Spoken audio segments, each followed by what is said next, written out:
How did the studio system limit Audrey Hepburn's stardom? Imagine a Hollywood where stars had little say in their careers and everything was carefully controlled. That was the studio system of the 1950s and early 1960s.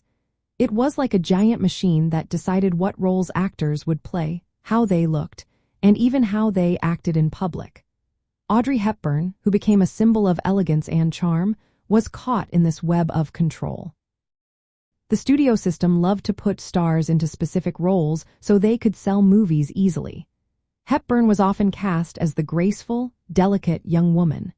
This type of casting made her famous, but it also kept her from showing other sides of herself. She was known for her poise and refinement, but she didn't get many chances to play rougher or more complex characters.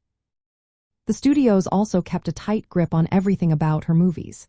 They decided what she wore, how she was promoted, and even who she worked with. Hepburn did get to work with designer Hubert D. Givenchy on her wardrobe, which helped create her iconic look. But most of her costume choices were made by studio designers who had the final say. Her creative input was limited, and she had to fit into the image the studio wanted her to have. Casting was another big factor that limited her opportunities.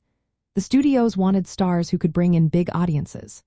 For the film My Fair Lady in 1964, they chose Hepburn over Julie Andrews because they thought she was more popular.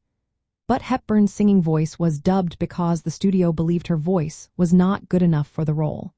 This made her feel frustrated because it was a sign that even her talents were not fully her own. The hierarchy of the studio system also meant that her individual contributions sometimes didn't get the recognition they deserved.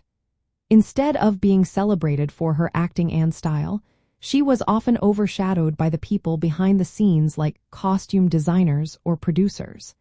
This made it harder for her to be seen as a fully independent star.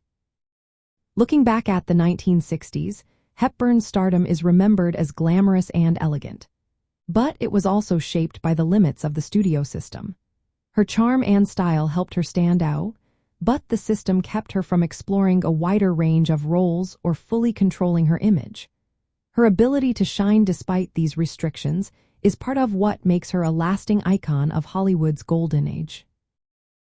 Understanding how the studio system affected her career helps explain why she was both a symbol of Hollywood glamour and a star who had to work within strict boundaries.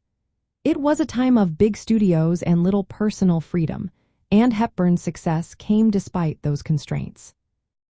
As Hollywood moved away from this system in the 1960s, stars like Hepburn began to have more control over their careers, but her legacy remains a shining example of style, grace, and resilience.